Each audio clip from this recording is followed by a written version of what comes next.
இயேசுவின் அன்பு. கிறிஸ்து இயேசுவின் நாமத்தினாலே உங்களுக்கு அன்பின் வாழ்த்துக்கள். சங்கீதம் 19 அதிகாரம் 12 தன் பிழைகளை உணருகிறவன் யார்? மறைவான குற்றங்களுக்கு என்னை நீங்களாக்கும்.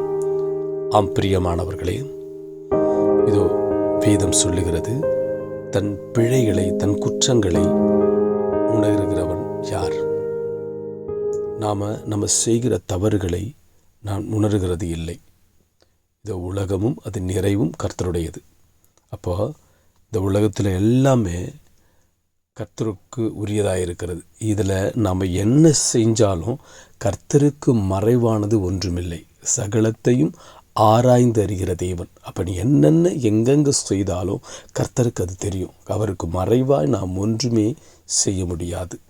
எனவே நம் குற்றங்களை, வேதத்தில் வசனம் உண்டு, பாவங்களை அதாவது உணராது அதை மறைக்கிறவன் வாழ்வடைய மாட்டான். அதை அறிக்கை செய்து விட்டு விடுகிறவரும் இரக்கம் பெறுவான்.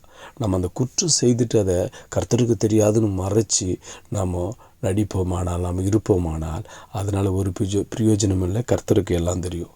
அவைகளை நான் அறிக்கை செய்து, ஆண்டவரே என்னுடைய பாவத்தை மன்னிங்க, நான் இந்த பாவத்தில் இருக்க ஆண்டவர் எனக்கு உதவி பண்ணுங்க, இதை நான் விடுறதுக்கு நான் மறைவாக இருக்கிற குற்றங்களை நான் செய்யக்கூடாதுன்னு நினைக்கிறேன் ஆண்டவரே, இருந்தாலும் அது என்னை தூண்டுகிறது, நீங்கள் எனக்கு உதவி புரியுங்க அப்படின்னு நம்ம சொல்லும் பொழுது, கர்த்தரிடத்தில் அறிக்கை பண்ணும் பொழுது அவர் அந்த பாவத்திலிருந்து உன்னை விலக்கி மீட்டு வேலையெடுத்து பாதுகாத்து கொள்ளுவார்.